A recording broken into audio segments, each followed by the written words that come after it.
Vous écoutez Chef, le premier podcast qui vous fait découvrir l'histoire personnelle, la vie des plus grands noms de la gastronomie française.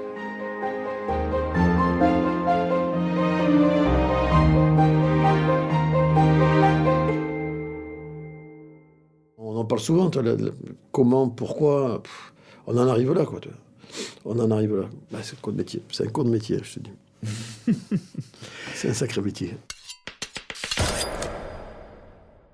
Bonjour à tous, nous sommes ravis de vous retrouver pour ce nouvel épisode en compagnie d'un chef sympathique, généreux et emblématique de la gastronomie contemporaine, le chef Yves Candeborde. Vous allez entendre le parcours d'un jeune Béarnais qui, très vite, a voulu quitter sa terre natale pour s'épanouir, à Paris notamment. C'est bien plus que la success story d'un provincial qui va se raconter ici. Vous allez découvrir comment Yves Candeborde a écrit un chapitre considérable de l'histoire de la cuisine française, en bousculant notamment le rituel des palaces. Il en a chahuté les codes et les manières avant d'emporter cette énergie hors des salons, loin des dorures et ajoutant à l'excellence de cette cuisine les ingrédients qu'il aime par-dessus tout. La décontraction, l'échange et le contact, la convivialité. Ce chef-là a ainsi ouvert une voie empruntée depuis par des centaines d'autres chefs en décidant qu'on pouvait rencontrer dans un bistrot la haute gastronomie. Je dirais même qu'il a permis au grand public de la tutoyer. À ce propos, je vous préviens, le chef a imposé tout de suite qu'on se tutoie. Bon, il a aussi proposé qu'on mange tout en discutant, alors on s'est attablé pour déjeuner tout en enregistrant cet épisode. Bon, il a aussi ajouté, on va s'ouvrir ce rouge là parce qu'il est pas mal. Alors, la bouteille est restée pleine jusqu'à ce qu'on coupe nos micros, mais vous l'aurez compris, nous voici face à un chef chaleureux, généreux, pour un moment très convivial. Je m'appelle David Ordonneau, vous écoutez Chef, et voici l'histoire d'un homme à qui la gastronomie contemporaine doit beaucoup. Voici l'histoire d'Yves Candeborde.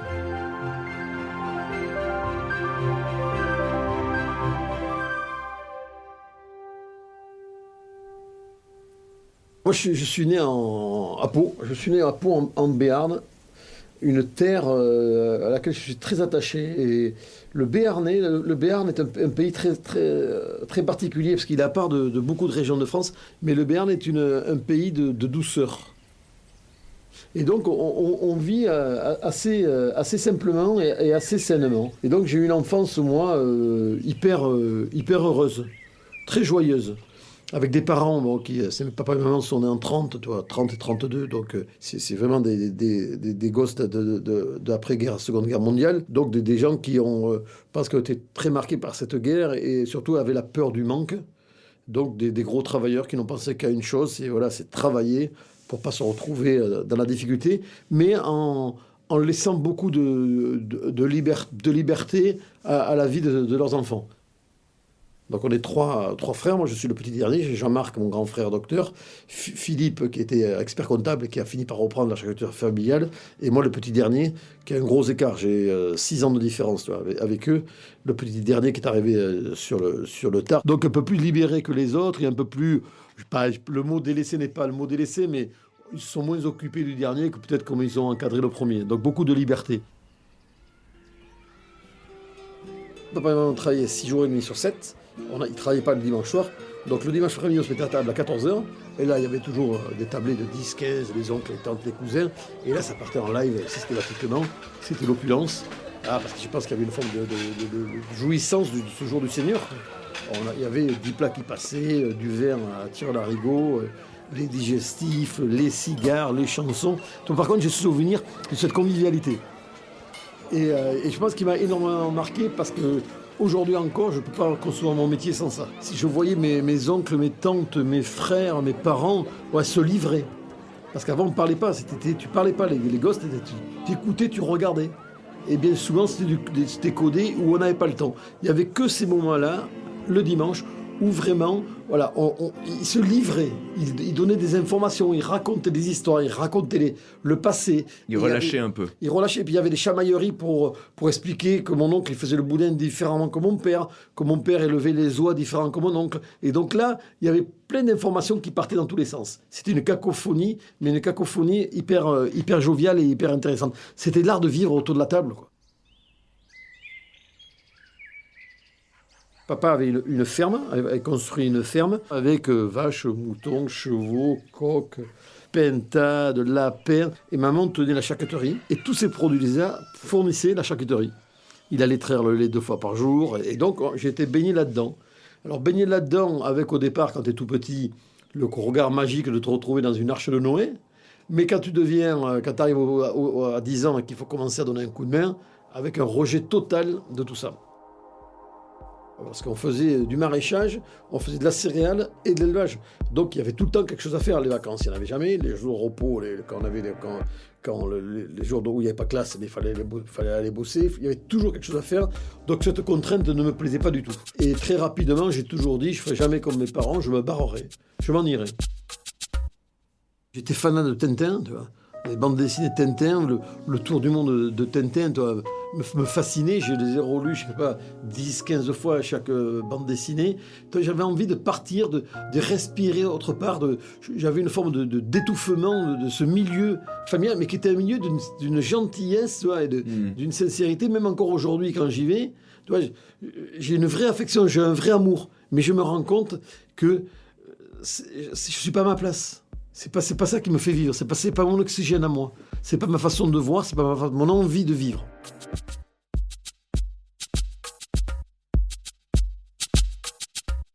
Et donc je dis très rapidement à papa, je vais arrêter, je vais m'en aller.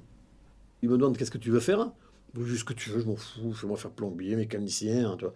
Il me dit, tu vas faire un apprentissage. Je dis, patron, là, je fais un apprentissage de ce que tu veux. Et donc, étant donné que lui, il était dans la charcuterie, maman était à la charcuterie, il tenait la charcuterie, il y avait la ferme, on connaissait un peu les restaurateurs, et il a trouvé un petit restaurant qui s'appelait Les Pyrénées, qui est place Royale à Pau. C'est un tout restaurant sans aucune ambition. Et il lui a dit, écoute, j'ai mon fils, tu peux me le prendre. Il fait le malin, grosso modo, allez, prends-le, serre-le, et dans 2 mois, je le récupère, il repartira à l'école. Et j'ai trouvé ma place. On me donnait de responsabilités. J'avais une tâche à remplir. Ça m'a plu. Tu allais le matin à l'école, et le lundi soir, tu étais au boulot, et le restant de la semaine, tu restais au boulot. Et on était de repos que le dimanche soir. On n'avait qu'une demi-journée de repos. On dormait dans des chambres que le patron avait. Ouais. Donc il y avait ce côté très auberge espagnole. Il y avait des jeunes aussi qui arrivaient d'autres bords, complètement, de la campagne, des gars qui ne savaient même pas écrire. Il y avait un qui était jeune et qui était déjà alcoolique. Mais écoute, c'était une réunion de gens différents, d'horizons différents, de milieux sociaux différents, qui me convenaient, où je me sentais à l'aise. Voilà. Et petit à petit, j'ai monté des échelons. En tant qu'apprenti, je me suis dit, j'ai vite progressé parce qu'ils me mettaient en confiance.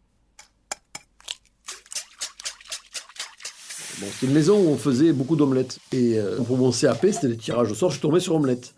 Et il y avait d'autres jeunes qui venaient de meilleurs établissements de la ville, mais que les omelettes, ils n'en faisaient pas. Ils étaient capables de faire des saumons à l'oseille, ils étaient capables de faire des béarnaises, des choses beaucoup plus techniques. Mais une omelette, ils la faisaient pas parfaitement. Et moi, je l'ai faite parfaitement. Je suis sorti premier de mon CAP. Du LEP, j'étais Yves Candemot premier. Tu vois, c'était l'étonnement de tout le monde. Et je me retrouve sélectionné pour le concours du meilleur apprenti de France. J'ai eu une sélection régionale. Et au tirage au sort de ce qu'on devait réaliser, je tombe sur omelette. Et là, pourtant, il y avait des gars de chez Guérard, il y avait des gars de chez Laporte. Je finis encore premier. Et là, je vais en demi-finale à Paris. Alors là, papa m'amène à Paris. Alors, c'est un grand moment parce que c'est la première fois que je montais à Paris, la ville de lumière. On avait dormi sur les Champs-Élysées à l'hôtel California, rue de Berry. On était invités, bien sûr. Ouais. On passait 2 jours. Et en demi-finale, je retire une omelette. Et là, il y avait tous les meilleurs petits de France, de toute la France. Mais sauf que l'omelette, moi, j'en faisais tellement parfaite. Je finis encore premier en demi-finale. Et en finale, là, il y avait un thème imposé. C'était un thème d'Escoffier. C'était des sols soufflés, un carré de veau choisi, des poires condées. À la Condé. Ouais, je sais rien faire. Donc, je fais une catastrophe. Donc là, j'ai fini, on était 12 en finale, je finis dernier. Mais de bon an, mal an, de fil en aiguille, je rencontre Guy Leguet, qui dit à papa, vous inquiétez pas, parce que monsieur, j'étais en pleurs, tu vois. Je savais très bien que j'avais pas réussi. Et que vous inquiétez pas, on apprend tout le temps. Si vous voulez, je suis chef du Ritz. Si vous voulez un jour, envoyez-me-le, je le prends au Ritz. Et donc on est rentré à Pau. Papa m'a dit, qu'est-ce que tu veux faire ? J'ai dit, moi je monte à Paris. J'avais 16 ans et demi. Donc il appelle monsieur Leguet. Et monsieur Leguet lui dit, écoutez, c'est Candemot, il est quand même très jeune pour venir à Paris. On va attendre peut-être une année. On va l'envoyer autre part. Saint-Tropez.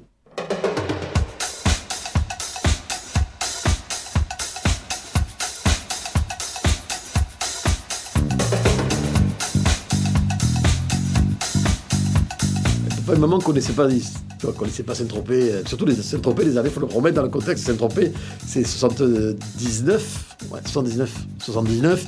C'est la folie Bardot, la folie Barclay, la folie du Salvador, tout ça. On est arrivé là-bas, c'était un dimanche, il y avait la fête sur la place des Lys. C'était du grand n'importe quoi. Il y avait des travelots, c'était la grande époque de tout ça. D'ailleurs, c'est un monsieur qui s'appelle Alain Matinier qui m'a fait les vestes après, qui était en défilé sur la place des Lys, quand tu vois mon père paysan qui arrive de Navarnex et qui voit des mecs déguisés en femmes avec des plumes au cul, je peux te dire que c'est... Je lui dis, dans ma tête, il va pas vouloir que je reste. On avait l'impression de tomber sur une comédie, quoi, une comédie à l'italienne complètement déjantée, quoi, sur la place des Lys. On se demandait qu'est-ce que c'était. La drogue. Moi, j'ai jamais fumé ni un pétard ni une cocaïne de ma vie. J'ai jamais touché. Je peux dire qu'à Saint-Tropez, je suis arrivé là-bas, si j'avais voulu toucher à tout, j'aurais pu toucher à tout. C'était vieux. Mais tout ça dans une forme de bienveillance. Et papa me laisse là, il me dit qu'est-ce que je fais. Je le laisse, je le laisse pas. Il voulait me ramener. Je fais non, tu me laisses, je te promets.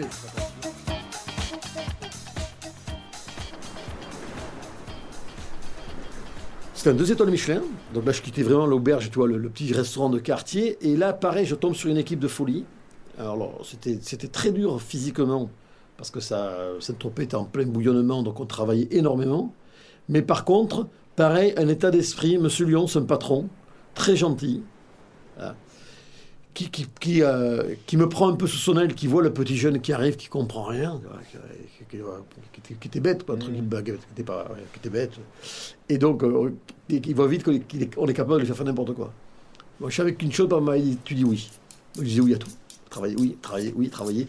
Et donc, je rentre là-dedans, je me retrouve dans cette organisation-là, un peu folle, parce qu'on travaillait énormément, on travaillait 7h du matin, pratiquement 2h du matin, non-stop, mais dans une ambiance très festive, sans pression négative. Tu vois. Il y avait zéro pression négative. C'est là que j'ai apprécié la cuisine, parce que déjà, je suis tombé dans un milieu professionnel avec des produits totalement différents. Je passe quand même du sud-ouest au sud-est. Alors aujourd'hui, il y a peut-être moins de différence, mais à l'époque, quand même, il y avait une énorme différence, rien que du point de vue légumes, tu vois, et point de vue produits de la mer. Tu as tous les poissons de roche, tu as toutes les recettes, tu vas faire de la bouillabaisse, faire de la bourride, faire des chapons farcis, tu vas travailler du Saint-Pierre, tous ces petits poissons de roche, aller plonger le poulpe, la langouste, tu vois, c'était une découverte de produits, et c'est des produits qui sont beaux. Alors, je ne vais pas dire que les produits sud-ouest sont pas beaux parce qu'ils me font crier par tout le monde, mais c'est des produits colorés. Et il y avait une magie de couleur, il y avait une magie de beauté. Tu vois, ça n'a plus rien à voir. Et le basilic, c'est bête à dire. Le basilic sud-ouest, je ne sais pas ce que c'était moi en 78 ans. Alors, goûter du basilic, l'huile d'olive. Donc elle était quand même crème, beurre, tu vois. La graisse d'oie. C'est une vraie cassure. Une vraie cassure de me rendre compte aussi, parce que pour avoir vécu qu'en Béarn, qu'il y a autre chose que le Béarn. Ça me conforte dans ma décision de bouger, d'aller voir, de rencontrer, de sortir de cette emprise familiale qui était positive, mais pour moi qui quelque part m'étouffait aussi, d'aller voir qu'il y a des gens qui aiment le rouge alors que moi je préfère le vert, tu vois, de voir qu'il y a des différences. Et ça me donne l'envie de Paris après, hein, ça me donne l'envie de Paris.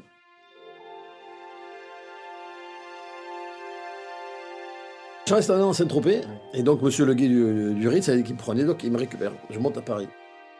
Papa m'amène à Paris, donc on m'a acheté un pantalon en flanelle, des chaussures grenat et une chemise blanche. Et on va au Ritz.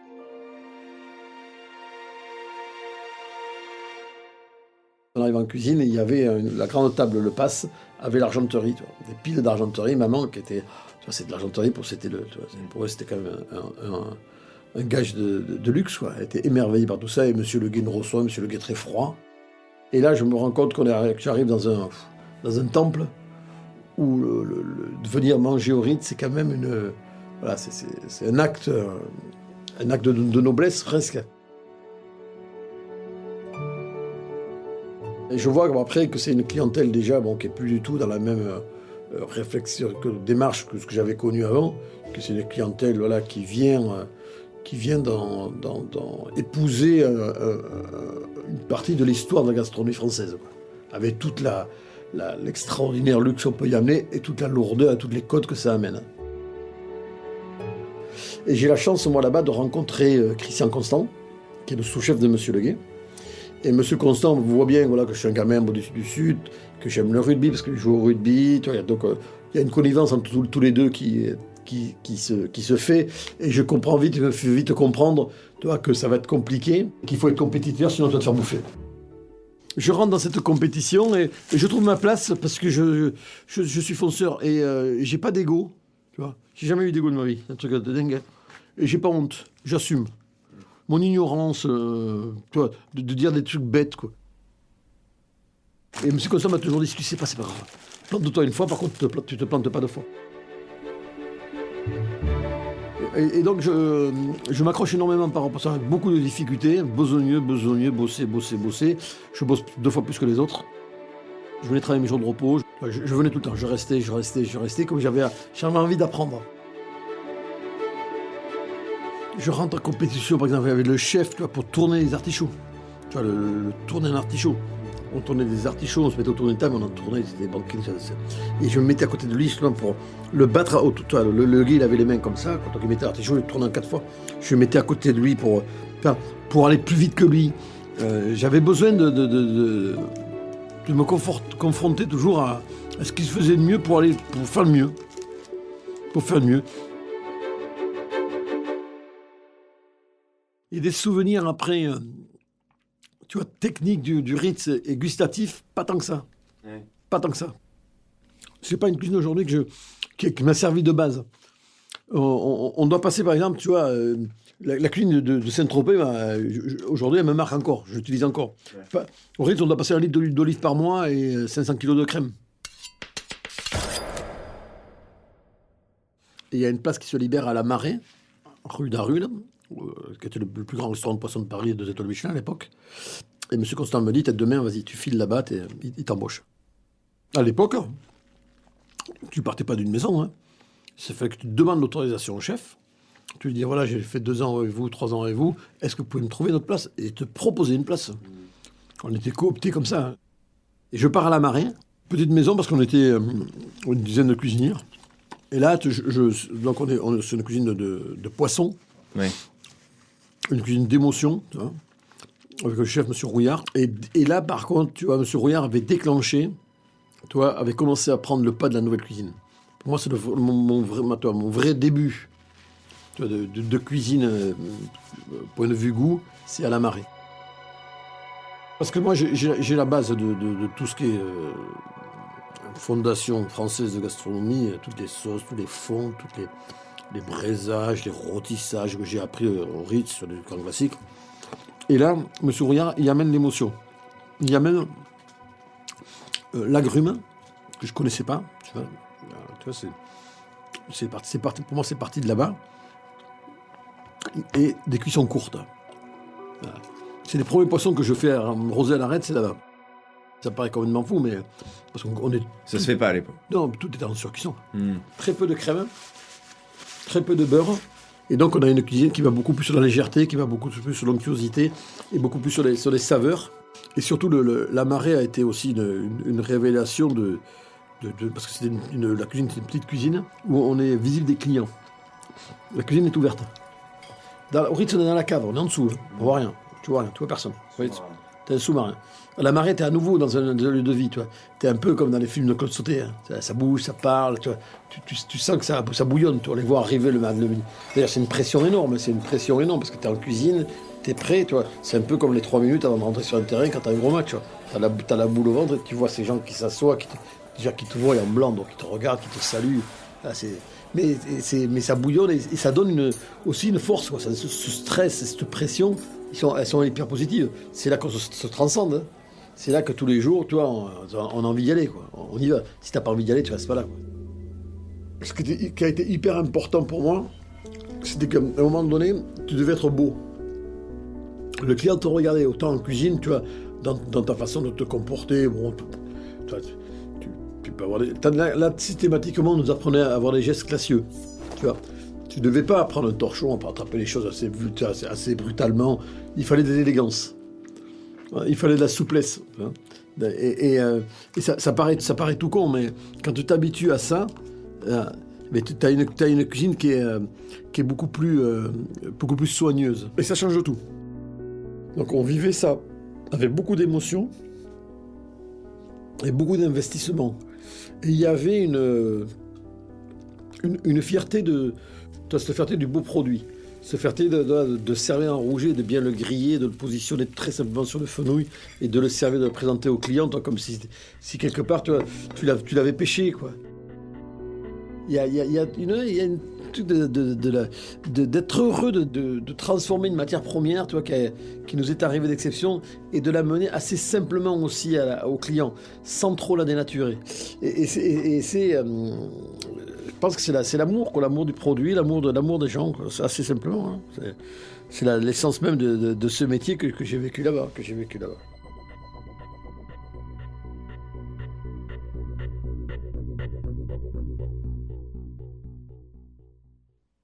Je passe 26 mois et du jour au lendemain, le chef Gérard Rouillard me dit « Demain, Can2, tu démarres à la Tour d'Argent ». Parce qu'il me dit à Martinez qui va à la Tour d'Argent, il demande si tu peux...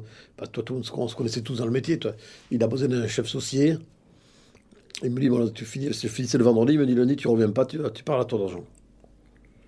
Bon, je suis parti à la Tour d'Argent, c'était 3 étoiles Michelin, on me donnait, bon, il y avait déjà un salaire aussi un peu plus conséquent, on me donnait un poste de chef saucier, j'étais jeune, j'avais 23 ans. Donc c'était quand même aussi une consécration. Donc je suis allé à la Tour d'Argent. Bon, voilà, j'ai déjanté. Hein. Moi, j'étais passé par la marée avec déjà cette empreinte de nouvelle cuisine, tu vois, moderne, légèreté, tu vois, cuisson juste, acidité, agrumes, herbes. Là, je me retrouve une cuisine du XVIIIe siècle où tout est archi-cuit, où les canards, il faut les cuire à 15h de l'après-midi, sinon les serveurs ne veulent pas les découper parce qu'ils sont chauds.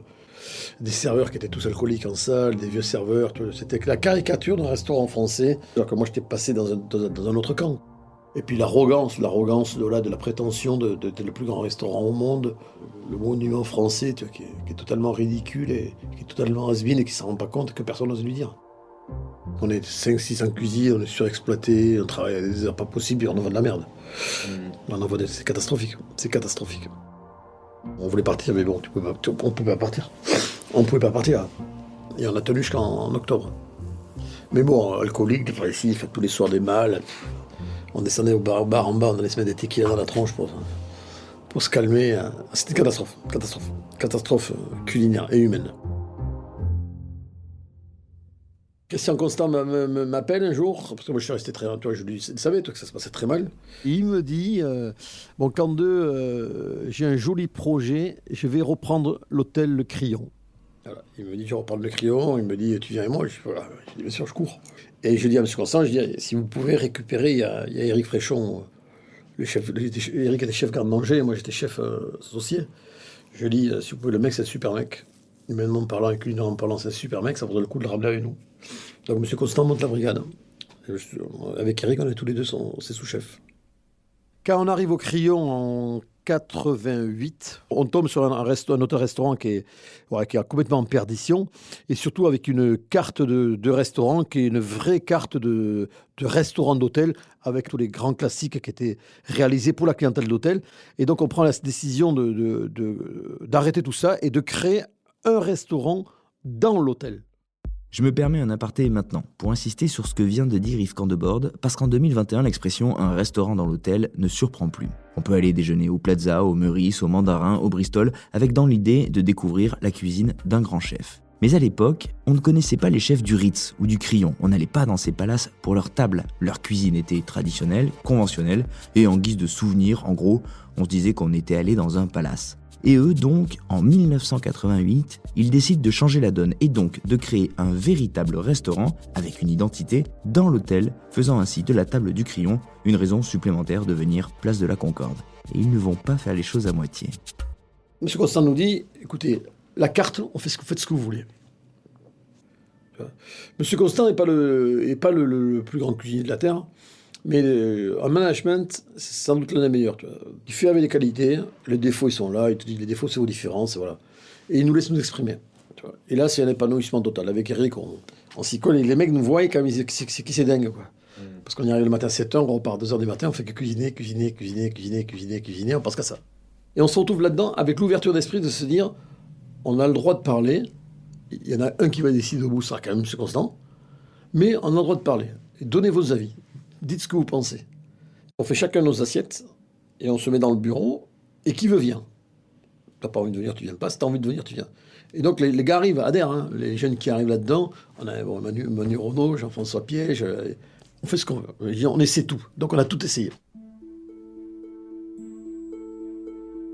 On faisait une andouillette de pied de porc. Mais on avait osé, quand même, à la carte du Crayon, de faire une andouillette de pied de porc. C'était assez exceptionnel. Quand on a présenté ça au directeur Hervé Audrey du Crayon, il nous a dit « Mais les gars, vous n'êtes pas un peu branques, on n'est pas au pied de cochon ici. » Mais on lui a dit « Pourquoi vous dites ça ?» Et je lui ai dit « Vous allez voir, vous allez goûter, et vous allez nous dire si c'est pas bon. » Et quand on lui a fait goûter, il nous a dit « Tiens, c'est super bon. » Mais c'est vrai qu'on avait travaillé en enlevant un peu ce côté gélatineux qui pouvait être déplaisant. On en a fait une andouillette avec une duxelle de champignons, on faisait une farce fine de veau. Bon, il mettait aussi un peu de truffe dedans. Et c'est vrai que c'était joli parce qu'on en faisait un cylindre qu'on éminçait assez finement, qu'on présentait dans l'assiette de façon assez géométrique. Donc il y avait le visuel, il y avait le goût et il y avait l'émotion. On faisait un filet de maquereau avec une crème de moutarde avec les grains de moutarde accompagnés de pickles de betterave avec un peu de réfort. Et c'est vrai que d'oser mettre un filet de maquereau qui faisait partie, voilà, je dirais, des produits de base, qui n'étaient pas des produits nobles, et de lui donner des lettres de noblesse par notre technique et notre vision, et surtout de le mettre, voilà, de le servir dans une assiette Bernardo qui était signée à l'époque par Sonia Riquel, autour du marbre et de l'argenterie et de l'or qu'il y avait dans la salle des ambassadeurs. C'était un contraste assez saisissant. Et ça a été un déclencheur, parce que je pense que c'est justement là que quand moi c'est construit, que s'est construit ma cuisine, et surtout que s'est construit cette envie d'anoblir tous ces bas morceaux, on va dire, hein. C'était sans être péjoratif. C'est-à-dire, on va manger une sardine, mais on va avoir autant de jouissance que si on mangeait du caviar. Je me rappelle, on faisait un petit merlu au chorizo. Merlu de chorizo, piment d'Espelette. On a anobli le piment d'Espelette. Le piment d'Espelette, quand on prend les annales, avant 90, c'était peu connu sur la France entière. Et je crois que Christian Costa l'a fait connaître au monde entier. Et c'était des produits qui venaient de nos régions, qui venaient d'artisans assez simples du terroir français. Et on les revalorisait par la façon qu'on avait de les apprêter, quoi. Pour moi, c'est le Graal. C'est le Graal parce que tout est possible. Tout est possible, toutes les réflexions sont possibles, tous les essais sont possibles. Et c'est une histoire humaine, quoi. C'est vraiment, tu vois, il se passe quelque chose, je ne sais pas comment vous l'expliquer. Toi, un mec comme Jean-François Piège qui est arrivé stagiaire, tu vois, Jeff, quoi, tu vois, je suis son témoin de mariage. Mais il s'est passé quelque chose. On a eu les 4-5 années là où il y a eu complètement un équilibre entre notre passion, notre esprit d'équipe, esprit de respect mutuel les uns vis-à-vis des autres, quoi. Ouais, ça a été jusqu'en 1992. Ouais. Et en 92, moi j'ai dit que j'ai arrêté. Ouais, j'ai dit que j'ai arrêté. J'ai arrêté parce que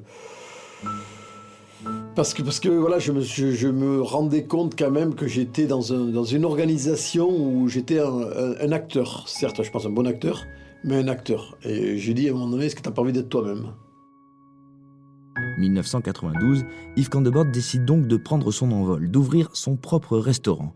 Il dit à son chef Christian Constant qu'il songe peut-être à revenir en Béarn, et ce dernier lui répond, je cite, « Hors de question, barre-toi d'ici, mais ne fais pas la connerie de quitter Paris ». Yves Candebord se met donc en quête d'une adresse parisienne. Peu importe où, il veut juste être dans Paris. Désormais, il est libre et c'est son but depuis toujours. De la même manière qu'il veut aussi offrir une liberté à ses clients en associant à une grande cuisine la décontraction. Ce sera donc le 14e arrondissement, porte d'Orléans. Là, on est à 2 pas de la banlieue parisienne, loin, très très loin de la noble place de la Concorde. Le chef ouvre un bistrot, ce sera la régalade et cette adresse va entrer dans l'histoire car c'est ici qu'Yves Candebord invente non pas une cuisine, mais un état d'esprit, voire une philosophie. Mon esprit, c'était de dire faire une auberge de mousquetaires. Je voulais trouver un lieu avec une cuisine de plein pied, pas en sous-sol. Je l'avais trop vécu au Ritz et au Crillon, donc c'est compliqué de prendre des étages pour lui dire bonjour aux gens. J'ouvre la porte de la cuisine, tu vois, comme je suis, je vais les voir, je dis bonjour.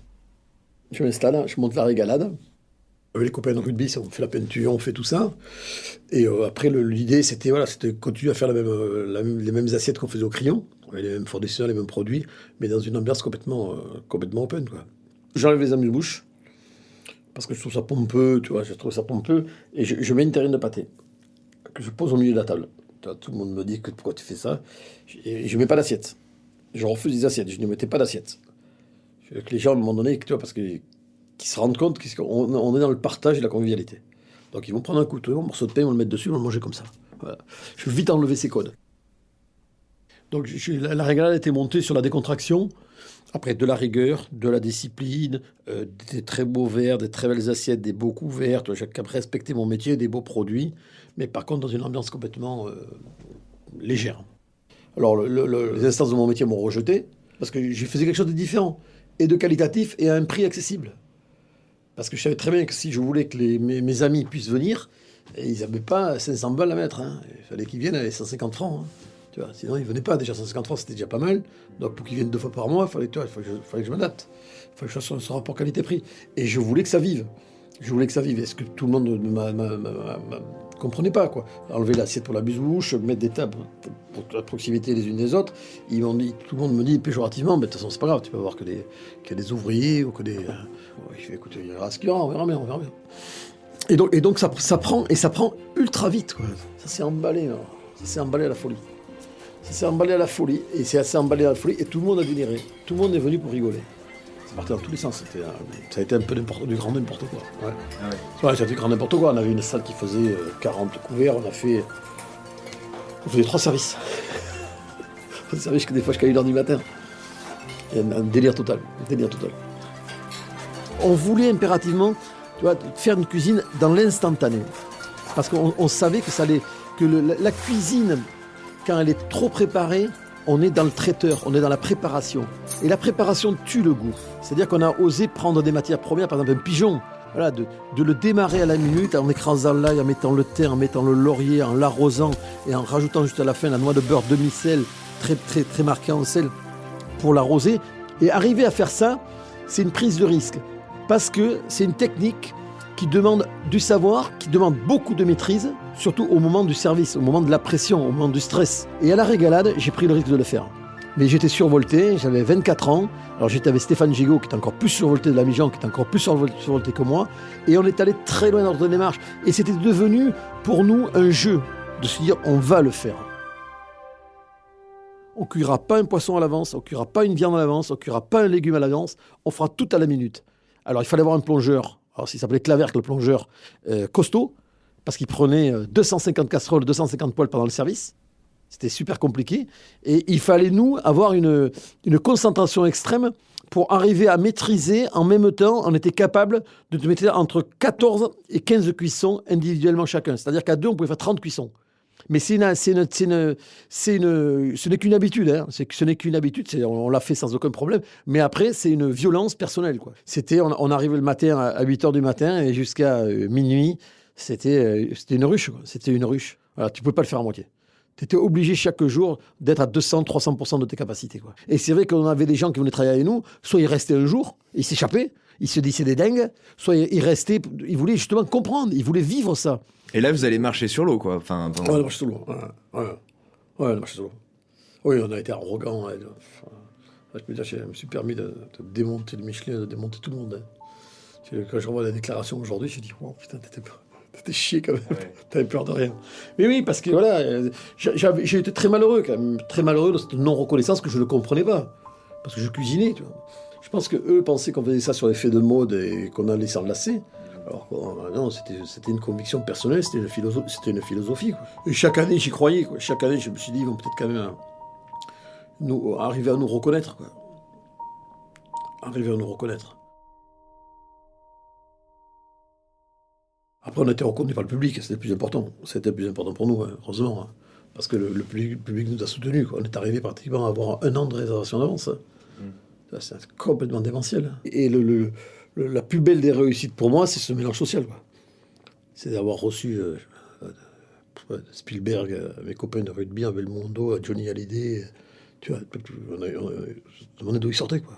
Il y en a qui sont arrivés là-dedans, Catherine Deneuve, qu'est-ce qu'ils foutent là, tu vois, et qui se mélangeait avec les gens d'à côté, et ça rigolait, ça discutait, ça bataillait. Il y avait du partage. Il y avait, voilà, la table, c'est aussi ça, quoi. C'est que les gens se réunissaient, et c'était souvent des gens qui n'étaient pas en opposition les uns avec les autres, et ça discutait, et ça s'engueulait jamais, ou ça montait un peu le voix, mais ça a échangé. Moi, aujourd'hui, le plus gros, mon mal-être dans la société, c'est qu'on n'a plus le droit de ne pas être d'accord avec tout le monde. Mais moi, je me suis toujours construit dans la bagarre. Toujours. Moi, m'engueuler, je leur dis aux personnes, c'est bien, si on s'engueule, c'est que c'est bon. Si on s'engueule, c'est que c'est bon. C'est qu'on échange, c'est qu'on n'est pas d'accord. On se dit des choses. C'est le goût du contact, c'est ton truc. Ouais, le rugby, le carton au rugby, prendre un mec, le démonter, quoi. C'est génial, quoi. Et à la fin, et aller le relever après. Et aller faire les boire un verre avec lui, tu vois. Je t'ai chopé quand il fallait, je t'ai pesqué juste dans la règle. Ou quand tu prends un carton, toi, c'est terrible. Tu te dis, putain, le mec en face, il y est allé, quoi. Mais je crée un respect. Parce qu'il m'a pris dans la règle, il m'a mis un carton, j'ai explosé. Et le mec, quelque part, je l'apprécie. C'est comme ça, quoi. C'est chacun après qui fonctionne. Moi, je sais que j'aime bien batailler, j'aime bien discuter, j'aime bien m'engager. Et là, j'ai fait 12 ans et j'arrête pratiquement du jour au lendemain. Pourquoi, je sais pas, la peur de dire, est-ce que si tu n'as pas la même énergie dans quelques années, est-ce que tu seras capable de tenir jusqu'au bout comme ça, toi. Donc, je le mets en vente en me disant, tu ne le vendras pas comme ça. Et puis, je le vends 3 semaines après. Je le vends sans aucune, aucune arrière-pensée. Ça me fait même pas mal au cœur de le vendre. Je pense que j'aurais vendu des chaussettes, j'aurais vendu pareil. Je le vends et après, je dis, écoute, on verra bien ce qu'on fait. Tu vois. Et en réfléchissant, je dis que ça peut être intelligent de faire un hôtel. Puis tant qu'à réinvestir l'argent qu'on a gagné, c'est la première fois de ma vie que j'avais de l'argent. J'avais jamais eu d'argent. J'ai dit, au moins, ça va faire un placement, entre guillemets, un peu plus intelligent. Donc, on a cherché un hôtel. Ouais, Et je trouve l'Orollet-Saint-Germain, cet hôtel, au cœur du quartier de l'Odéon, voilà, c'est le coup de cœur. Donc on prend l'hôtel, je change pas le bar pour l'instant au départ parce que je savais pas trop quoi faire. C'était un petit bar d'étudiantes, ils faisaient des tartines. Donc j'ai fait les tartines fromage pendant 6 mois. Et donc on a passé 6 mois à regarder ce qui se passait. Ouais. Comprendre et sentir. Et j'ai vite vu qu'il y avait un quartier qui était très diversifié. Et donc on a lancé la brasserie. On a lancé une brasserie. J'ai lancé une brasserie très ouverte et une brasserie où tu pouvais manger aussi bien un livre à la Royale qu'un croque-monsieur. Et boire une bouteille de coca comme un Châteauneuf-du-Pape. Donc, et ça, c'était important pour moi. C'est pour ça que la brasserie, c'était important de dire, écoute, on ne va pas imposer à tout le monde, les gens vont faire ce qu'ils veulent. On va laisser un choix donc, assez important. Parce s'ils veulent faire le menu complet, s'ils veulent faire juste un dessert à la place de l'entrée, ils font ce qu'ils veulent. Liberté.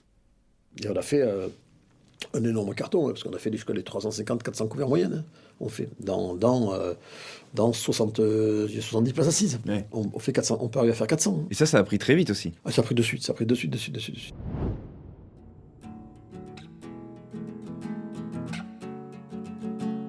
C'est quoi du coup la suite ? Bah, écoute, la suite, c'est la fin. Hein. Moi, je suis proche de la ligne de sortie quand même. Il ne me reste pas beaucoup. Hein. Il doit me rester 4 ans. J'ai 56 ans cette année. Il doit me rester 4 ans.